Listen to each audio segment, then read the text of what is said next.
Hey, you two, Brian LCS, and welcome to a Comic Book Community 411. And my special guest is Cole's Comic Claims. Cole, welcome to the show. Hello, and thank you for having me. How are you doing? I'm doing well. And you? Oh, I'm all right. I have a baby asleep, so that's always good, and one's working on being asleep. Okay, that's good.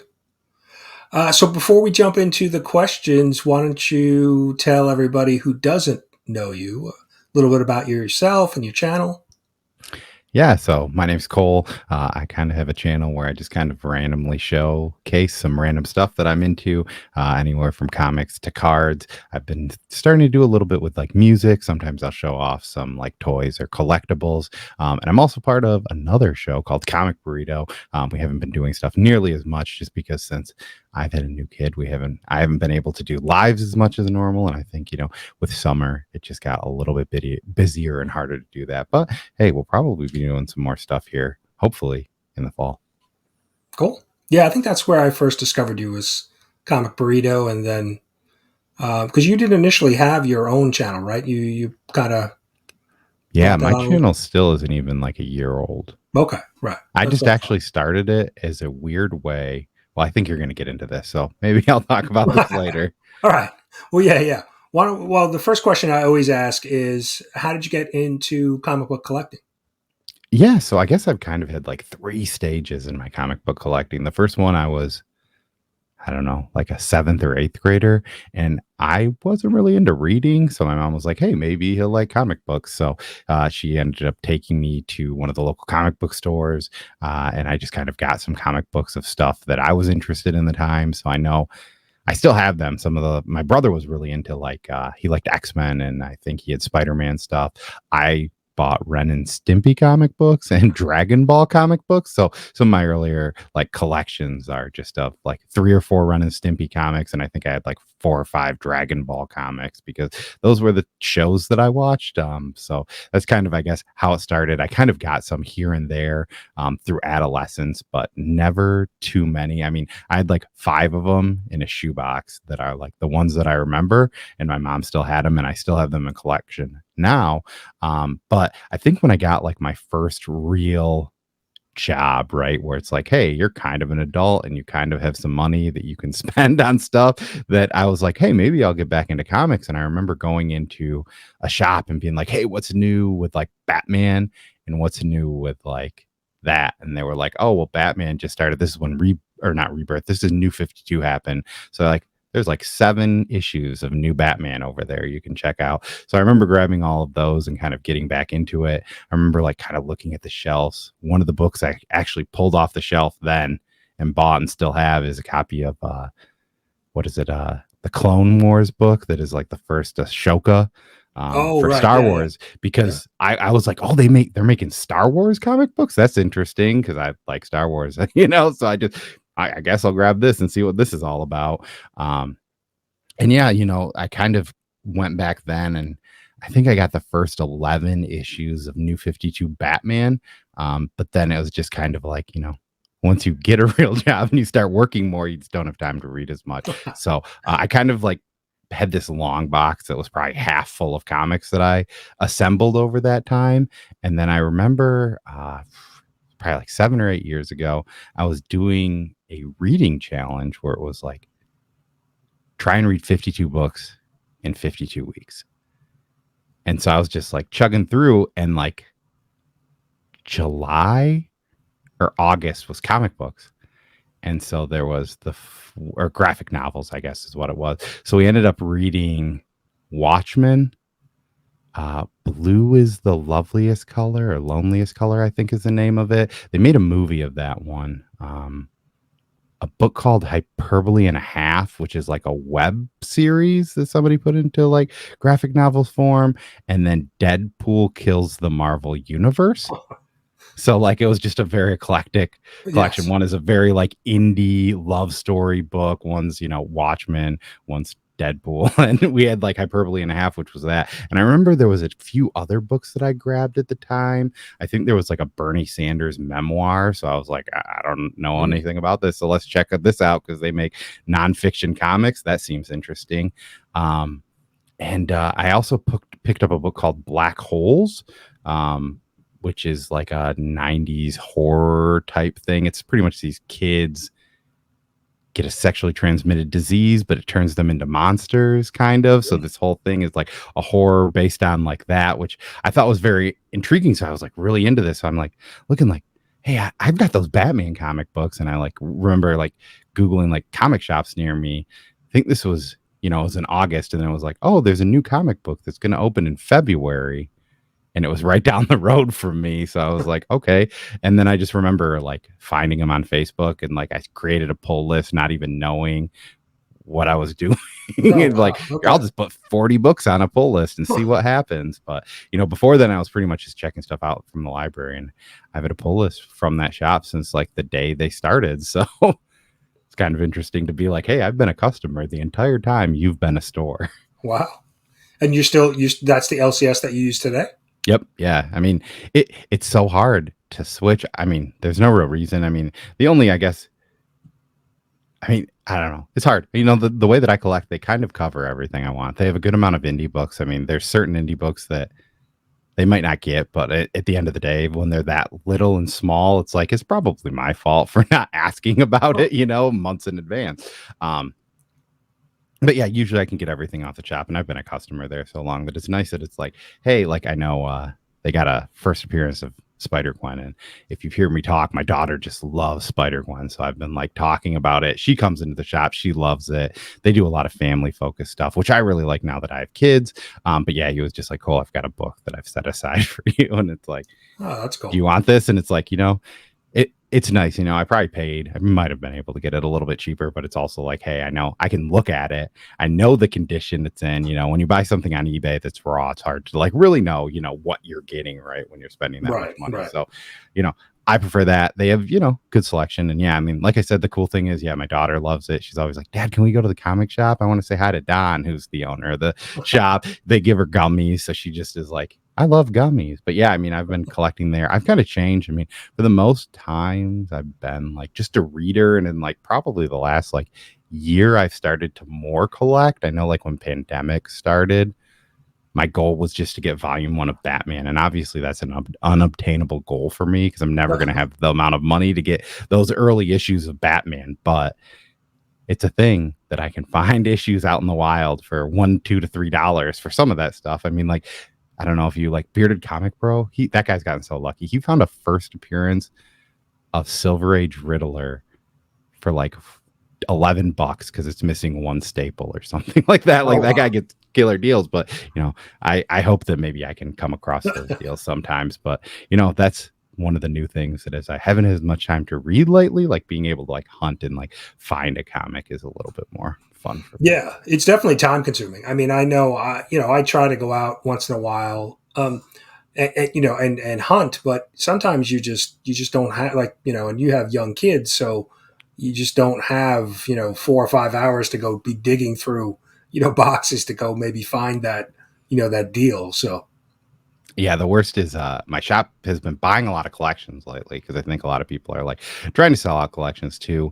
And every so often, what they'll do is like on a Saturday, hey, come look at the books. And obviously, you go there. And I mean, most of the stuff I look for when he does this is he's like, here's the new $3 books, here are the new $1 books, right? And I can still find some Batman. Like last time they did that, I found, I think, 10 issues of a Batman series that were in the $3 run that were all good copies of stuff that I didn't have. But yeah, it's like my daughter's there and it's like, here's some gummies, and she'll eat those. And I just have to like quick search, or she'll kind of get scared because there's so many people there where it's like, sorry about this. But she'll run around sometimes, and Don, the owner, is really nice. He always tries to like play like hide and seek with her. But obviously when there's a ton of people there, it's a little bit harder. But yeah, I really like my shop. I mean, I know that you can always have some improvements, but I think everything about it's good. And the fact that it's a mile and a half from my house, I don't think that you can ever beat yeah, that's nice. The that, fact that right? the owner, it's close by, they're friendly with the kids, so that sounds like that's a pretty good deal. Yeah, and for a while they were only family run. So it's just their family, and yeah, they have 2 kids, and now they have their first grandkids. So it's cool kind of seeing them, Oh, grow that's too as a cool. family. But yeah, they've added some people into the mix. I know Todd from Comic Burrito, he actually does some sorting for them occasionally, like or bags and boards. So Well, okay. Yeah, my shop is family owned, the shop was open for a few years, and then the original owner sold it to the father, and then now the son runs the shop. So it was kind of passed down, from oh, father that's to awesome. son. So that was pretty cool, and they've been around for 30 years. I think they just celebrated their 30th anniversary. That's awesome. Do they do any fun like sales or events for those type of things? Yeah, they did. They had like a big sale for the weekend. They printed up some T-shirts and things like that. So and they're pretty good. They run. I think it's Tuesdays is 20 or 30% off any back issue. Oh, that's awesome Um, too. Yeah. so they do stuff like that, and they have a couple of events throughout the year. Where they run like a bigger sale, free comic book day. They do something big. So yeah, it's a good shop. Do they have DC books for sale on Tuesday?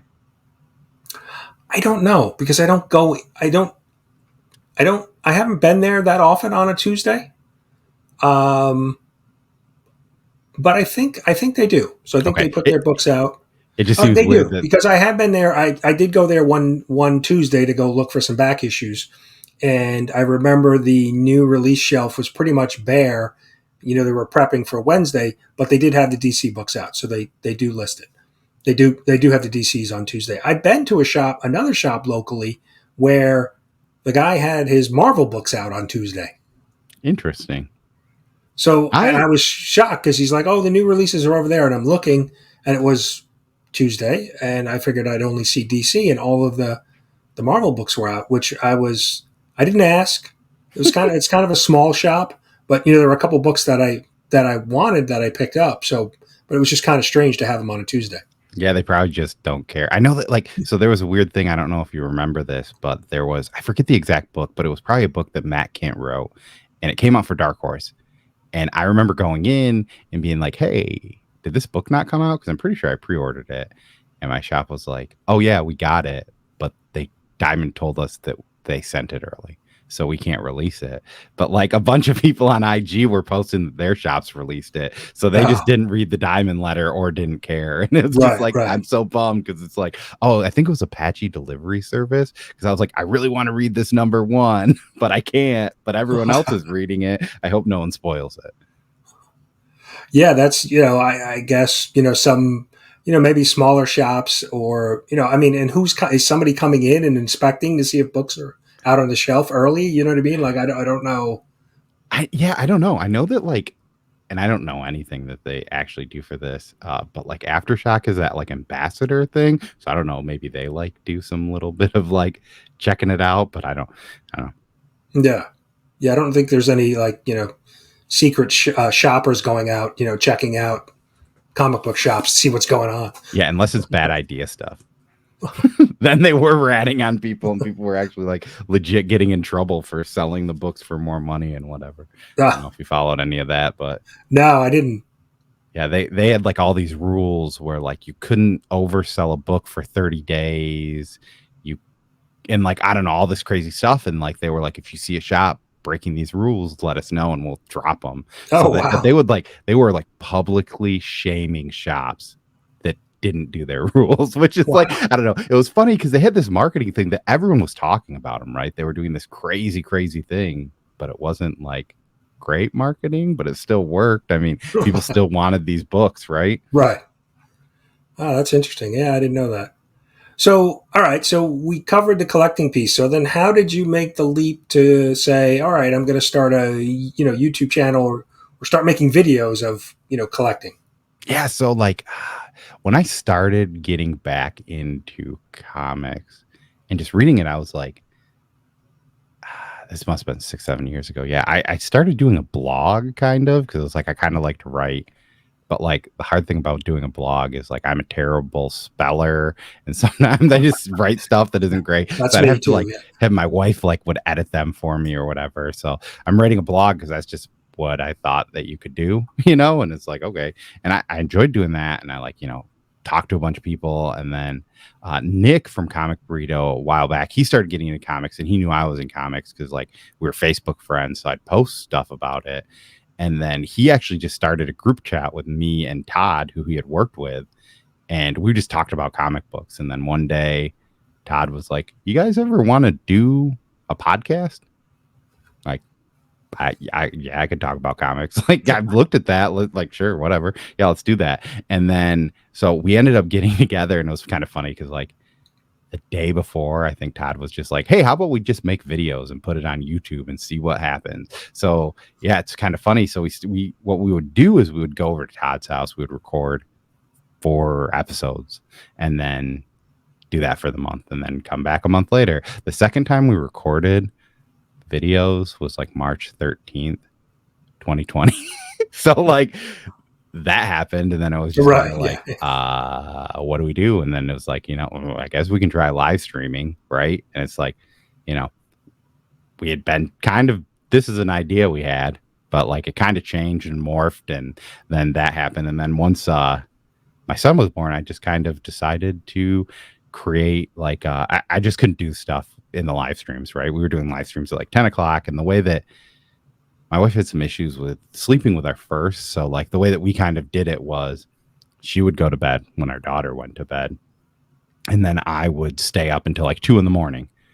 And so I would either have him down with me and we'd be doing stuff there or whatever. But if that way, if I was up, I could go up and get him and not hassle her. The issue with me is this, I'm a hard sleeper. So if I'm asleep, I'm probably not going to wake up unless I'm sleeping on the couch and he's right next to me.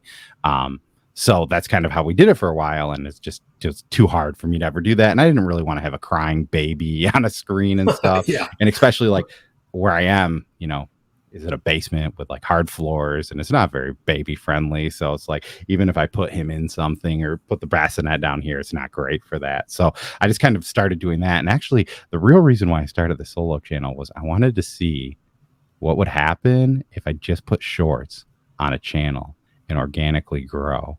And then I made an entry to Whack Comics 1000 subscribers, and I got a bunch of random subs because people figured out that it was a real channel that I had. But I ended up getting like 65 subs with only putting like shorts on and not telling anyone about it.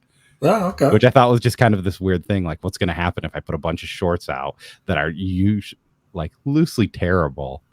And I don't know, kind of morph, because it would just be like, yeah, I'd be up at 2 in the morning with a baby, kind of like, here's a weird thought that I have. What if I made a YouTube video about that? That's funny. And yeah, I mean, it's kind of morphed into what it is, but I kind of had this experience with that. So I kind of knew all the ins and outs. I knew how to add it a little bit, so it's just kind of changing it and doing it by myself. And because a lot of the times I couldn't just go live, but I could make a random video here for 10 or 20 minutes. Yeah, certainly having young kids certainly, throws some of the other priorities, off for sure. Yeah. Yeah, even like comic reading has been so much harder. I had to like convert to reading a lot of stuff digitally. So it's kind of funny. I read Pennyworth. I don't know if you saw that. There was a 7-issue series about Alfred. Yes, yes. And I bought all the single issues. I read the first 2.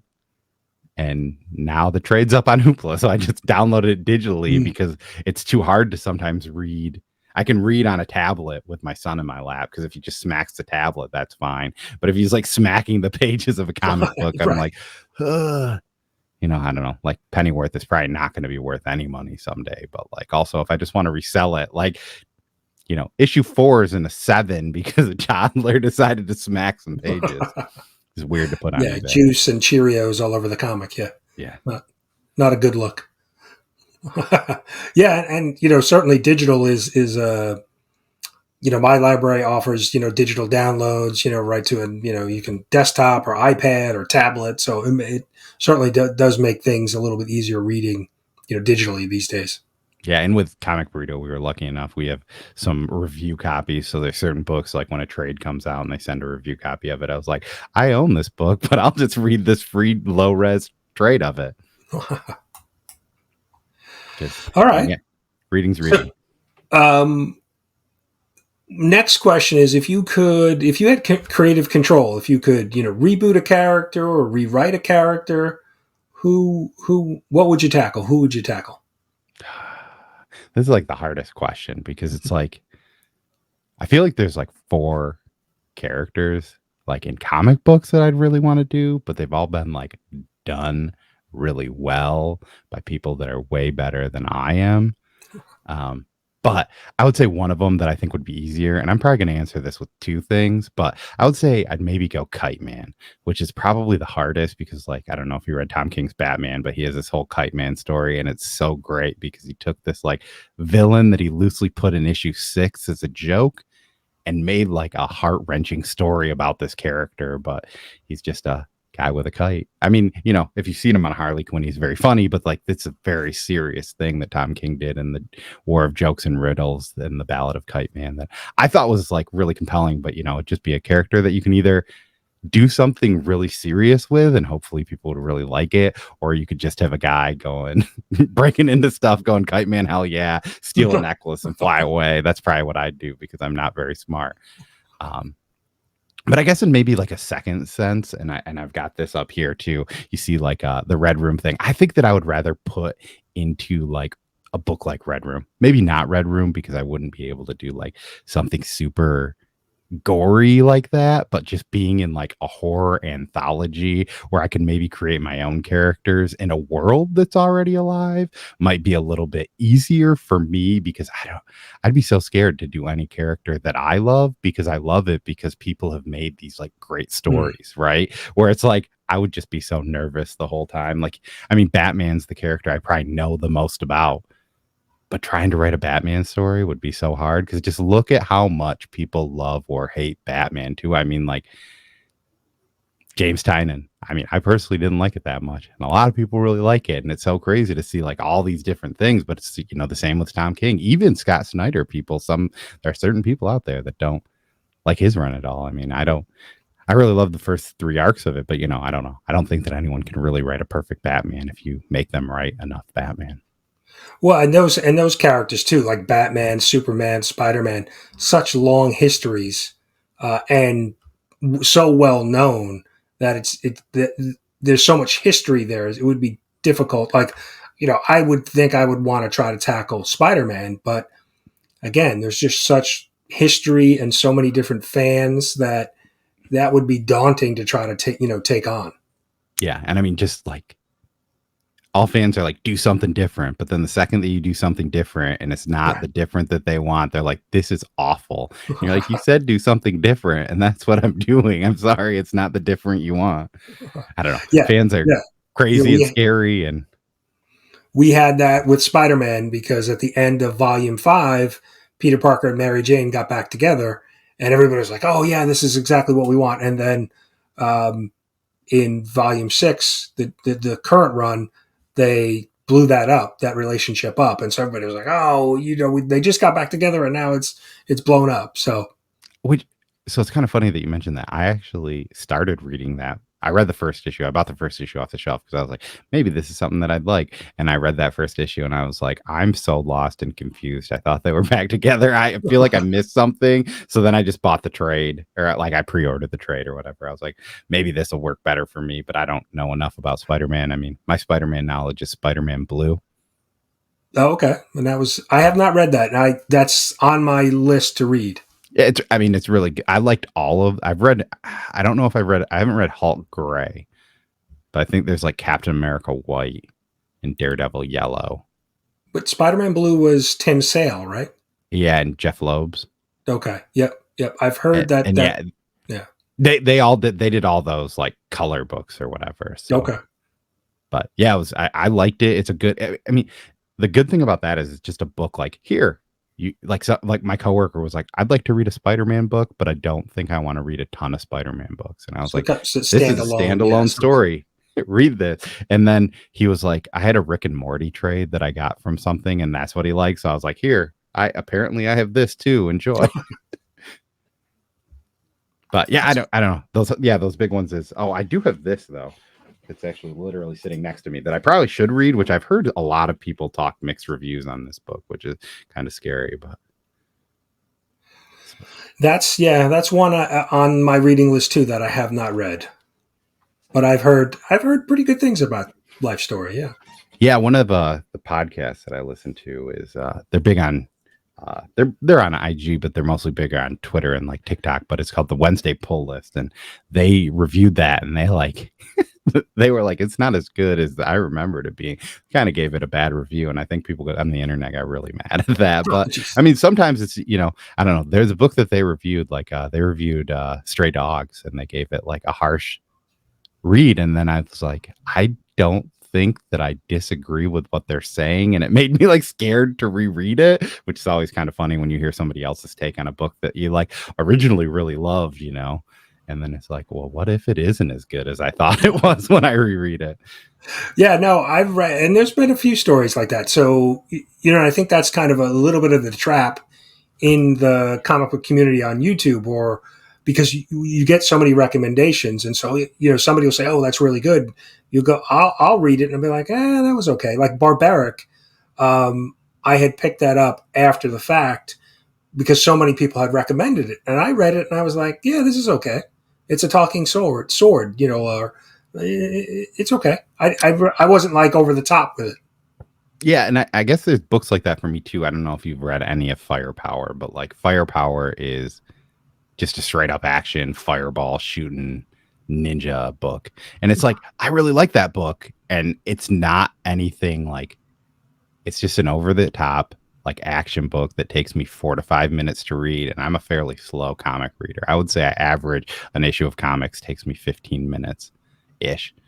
And that takes me 4 to 5. So it's like, it's just a quick read. But sometimes, like, especially when I was reading, like when we were doing Comic Burrito and like the review days, I was reading 15 to 20 new issues a week, Oh yeah, to be so it's ready like for the show, right? Yeah. having a book like that where it's like 4 minutes, it's just a palate cleansing action adventure. Sometimes those are really fun when you're reading that. And that's where I think kind of some things get weird. I don't know, like the movie Napoleon Dynamite. Everyone said that was like the funniest movie they've ever seen. And I think that movie is not funny at all. But I think it was because so many people told me it was hilarious that I watched it and I was like, this Yeah. isn't that funny. Or if I just went into it not knowing what it was, I might think it was a lot funnier.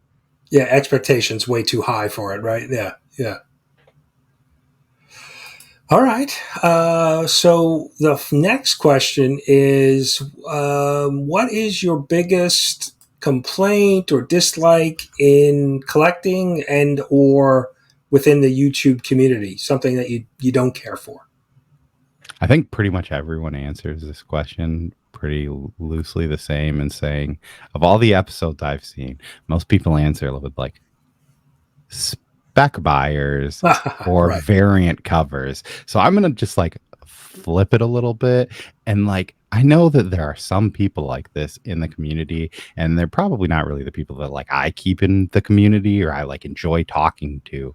But I know like when people post stuff about things that they're really into, that aren't for other people, and other people just come in there and like, that's garbage, right? Like, I don't know, like I really like characters like Miss Marvel and stuff like that, and like, somebody comes into a thread and it's like, this is terrible, this is for like teenage girls. Well, yeah, it's a superhero that is a teenage girl. Teenage girls should watch that. That's what this is. Like, how can that bug you that a teenage girl superhero has a show that is for teenage girls? I don't know, like stuff like that, just little things, or people that are just like, you know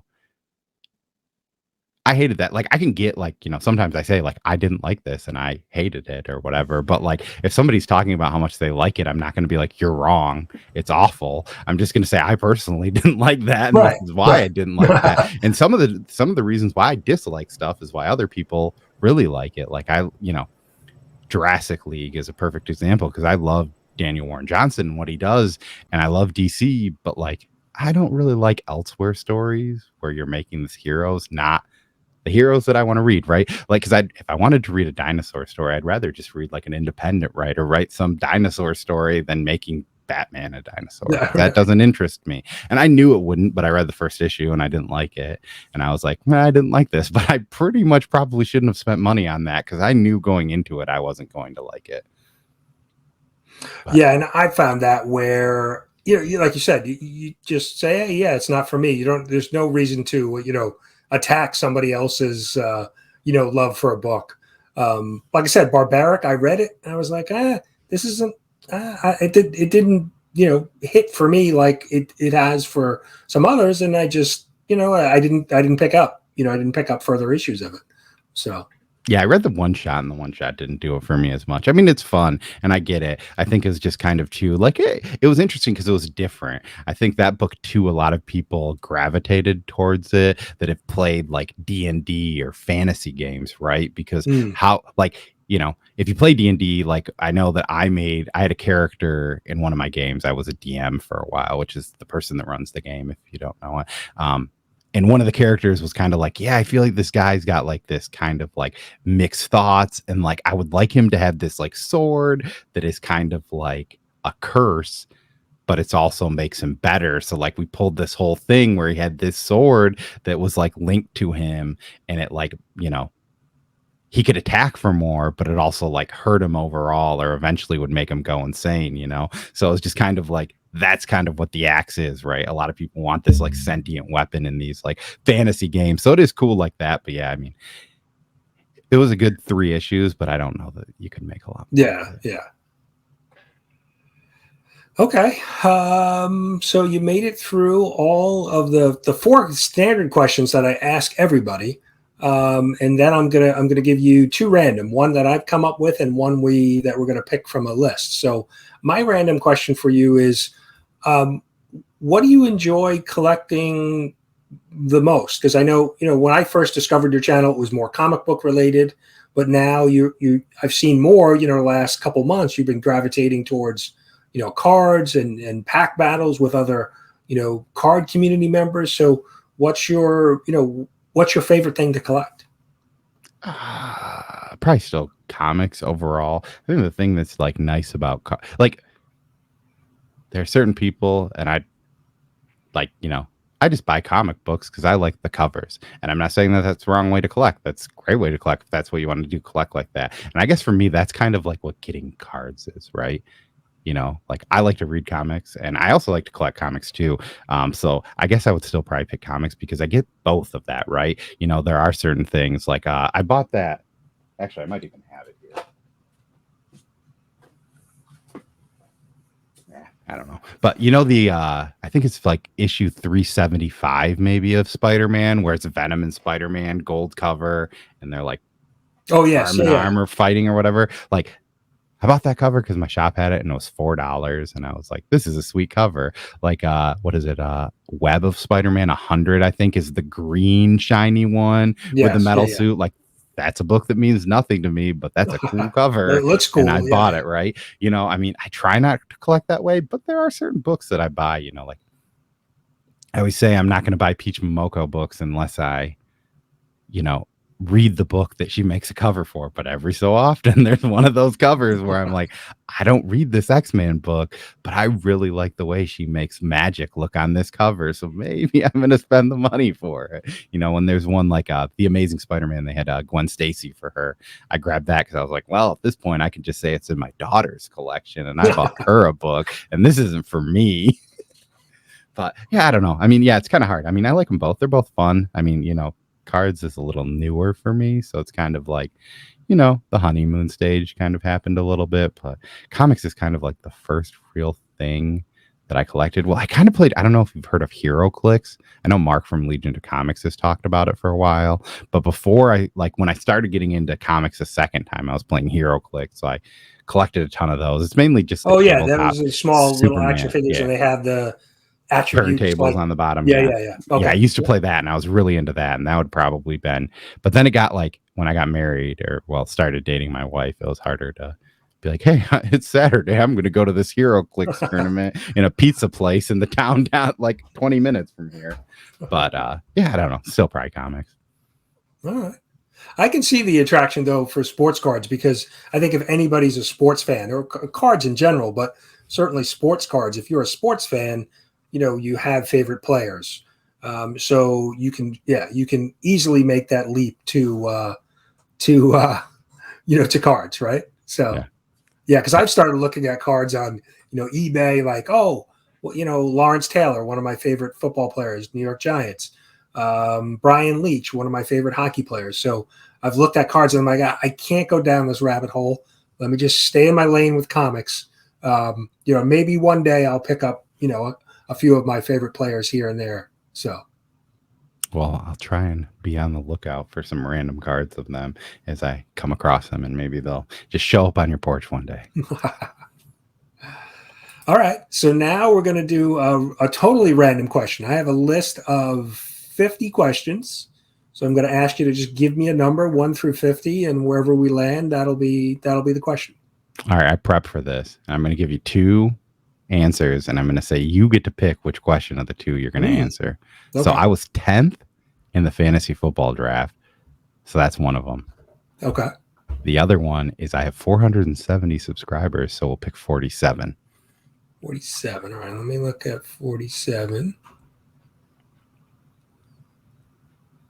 And while you're picking this, 25 is zombie apocalypse, so I would just probably die. I haven't, right? haven't mixed up. I do have to mix up the questions now. Now that I've had a number of episodes, because certainly I just was watching the Namen issue before this, and it was kind of funny because he specifically was like, "I remember liking this question, so I'll ask it. I'll ask for that one. I don't remember what it was." Well, he had a good answer. He had a good answer prepared. So, all right. So we're gonna go with 47. So, would you rather have telekinesis, the ability to move things with your mind, or telepath, the ability to read minds?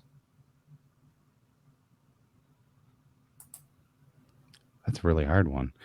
I didn't I'd have a question like this. I thought it was going to be I would probably maybe move things. I mean, I don't know. It seems weird, like reading people's minds. Man, that would make me go insane. Just like hearing people. Like, what was that movie with Mel Gibson? What Women Want? Like, where he could tell what women want, but like also kind of like drove him insane because he literally heard everything that people thought. Like, that might make me insane. At least, like, if I become a bad guy, I'm just throwing a boulder into a window and going in there and stealing some stuff, right? I don't know. It's so hard. I mean, that one's at least also it's an offensive one. So if there's a bunch of other superhero people, I can at least, if I could like control people's minds, I might take that. But yeah, just understanding what they're saying. I feel like the only thing you get is like a few passwords here and there, or like maybe you could like social engineer your way into a date with somebody. How would you pick that? Yeah, I don't know. I think I would have went with question 10 if you asked me that. Yeah. Well, here, since you gave me 10, I'll give you a question. We'll give everybody a bonus question too. So, awesome. Yeah, let's do this. So 10 was if you could share a meal with 4 individuals, living or dead. This kind of sounds like 8 billion genies. Living or dead, who would they be? Who would you have dinner with? Who would I have dinner with? 4 people, living or dead. People are probably going to get really upset about how I answer this question. I would probably pick maybe like Jimi Hendrix, Ernest Hemingway, Tom King. That's where people are going to be upset. And maybe Jeff Lemire too. Wow, that's an interesting group at the table. Yeah, I don't know. I was trying to like. It's weird. Most of the people I was gonna pick, like if I picked a like an athlete, it was probably gonna be like Magic Johnson, but he's still alive. And like, I don't know. Do I really want to eat a meal with an athlete? I don't know. I'd rather. I don't know. But then I was like, I should probably pick some dead people. And like, I was like, oh, maybe a music star. And like Jimi Hendrix was the first one that kind of came to mind out of that. And then Ernest Hemingway has been probably one of my favorite like authors, but I like Kurt Vonnegut too. But like, when I was, I don't know, it would be interesting to talk to him because he also is like, you're looked at as one of the greatest American authors of all time. Like besides like Mark Twain, how does that make you feel now that you're dead? But yeah. And I mean, I don't know. Those are the two of my probably current favorite like comic creators, so it's like just to be able to talk to them, but also have them talk to like Ernest Hemingway would probably be funny. Hendrix is just there like, hey, you guys want to hear me play guitar? Yes, please. Well, yeah, you'd be entertained, right? Jimmy could play some music for you. But yeah, I mean, he was a good lyricist too, so I mean, even he could talk about some of the things that he wrote. That's such a hard one on the spot. I feel like I was definitely less prepared to answer that question than I was for the other one. I'm gonna like probably start like releasing videos like weekly. Like I'm gonna change my 4 people at dinner now to this, and it's just gonna be a short. One of them's gonna end up just having like Batman, because at that point I'll be so crazy thinking about it that I'll assume like fictional characters are real. So those group of questions that I have, the 50, are supposed to be questions that help to get to know the other person. So, I went through and just kind of did a, Google search and went through tons and tons of lists to come up with these 50 questions. So, so you have zombie apocalypse and you have, these other questions to help, supposed to be, to get to know somebody a little bit better. So that's Huh, the yeah, that's the origin of those questions. they definitely are. I just think that sometimes they, I don't. Tough Yeah, to answer. it's funny too because yeah, I mean, I recently started like hiring people for my job, and it's just like, yeah, you look into like questions like, because that's the thing. Sometimes you get an Yeah, interview with somebody where you're like, I think this person would be a really good fit, but they're having a really hard time in an interview, and some people just don't interview well, right? So right. it's like, how do you get this person to say something? That's why I like usually just start with like something random too. I usually just ask people like, hey, what are your hobbies outside of what we do? Well, And that's a good interview question. Yeah, because kind of breaks the ice and maybe kind of puts them at ease, right? Not the I, I I've interviewed people, hired people over the years, and that I always look for somebody who's would be a good fit with the rest of the company or the team. You know what I mean? Just personality wise, where maybe they don't have the direct experience we're looking for, but could they learn it? The biggest yep. thing is, do they fit in with? Will they fit in with the team? That's always the thing I would look for. Yeah, I know. One of the interviews I got asked was like, "What would your dream job be?" And I, I just like 360 the interviewee because I was just like, the coach of the Lions, because maybe I could do better than they have currently. Because when they had Jim Codwell, I was like, I would at least take some of the risks, and hopefully I'd have somebody smart enough to help me make play calls. And he was just like, I definitely was not expecting you to say that. I was like, well, it's dream job, right? I'm like getting out of the like realm of what we're talking about. Yeah, well, that right, and some of those standard interview questions are, what would you do in this scenario? What would you, and you're expecting the technical answer or the answer related to the job that you're applying for, and I think sometimes, yeah, you go out of the box with it. Then Yeah, I mean, at least you make an impression. yeah, if you can get people to laugh, if all 3 of the people in the group interview laugh, then you probably did something right, unless you say Yeah. something that you probably shouldn't say. But Well, I knew I was in an interview one time, and I knew it was going really well because the gentleman I was interviewing with started telling me about his ex-wife and his divorce, and I said, "Wow, all right, so we're hitting it off here." If he's telling me, personal stories about his divorce, and I was hired, so how long did you like that job? I don't know. That seems like very well, weird intro to your boss he too. did. Well, he wasn't the boss. Oh, He did the interview, but he wasn't somebody that I had like a direct. I didn't report to him, so it was right, good. right, right. So, and I ran into him years later, and I was in a different position, same company but different position, and he had forgot that whole interview, and I said, "Oh yeah, you interviewed me, you hired me, and we were talking about your ex wife," and he kind of looked at me like, That so was a weird thing for me to yeah, probably say. That might have yeah, it been a was. weird spot. All right, so you made it through all of the questions. So before we wrap up, why don't you tell everybody what you have coming up on your channel? I know you've been doing some short videos. You have a couple kind of series, Tuesdays, Saturdays. So Yeah. So like usually I've been trying to keep some shorts. I've been trying to switch them up a little bit to make them easier. I think on Monday I've been doing music, and I've been trying to like showcase some of my vinyl collections.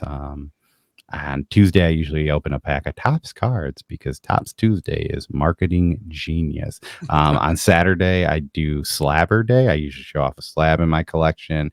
Um, Sundays is Selection Sunday, where I show you some boxes of cards and ask you which one you want me to rip open, because that's something that I like.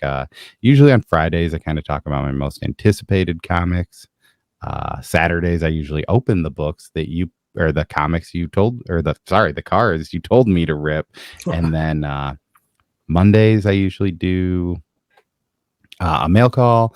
Wednesday, I'll go live sometimes and show off what I got for New Comic Book Days. Those are all my lives are really hard to catch me live, but I also try to make them anywhere from like 10 to 15 minutes so that if you want to come back and watch them, they're not super long. Unfortunately, I probably don't like interact with the chat as much as I would like to, but I think I still hit some of those bases. But yeah, also I usually just create a StreamYard, throw in a thumbnail, and go live like 5 minutes after I upload the videos that I want to use for it. But yeah, I mean, I just kind of have fun and do stuff off. I'm getting closer to 500, so I'm probably going to do some sort of a 500 subscriber giveaway. But yeah, that's kind of what I do. I've been, around on other channels sometimes when I can be, but as you know, life is hard. And yeah, I mean, thank you for letting me come on here and talk about myself and Yeah, no, it was enjoy your great company. to great to catch up with you. And links, I'll have links down below. If you're not subbed up to Cole, go do that. Links are in the description for both his YouTube channel and Instagram. But yeah, and there was one thing you mentioned earlier too about writing. You initially started with a blog, and I ran a blog not comic book related for years. And I've now running a YouTube channel. I find it so much easier to be able to produce content because, as you mentioned, like writing an article, having it proofread, maybe doing fact checking on, things, or, just doing the research to write an article. With YouTube, I find it so much easier.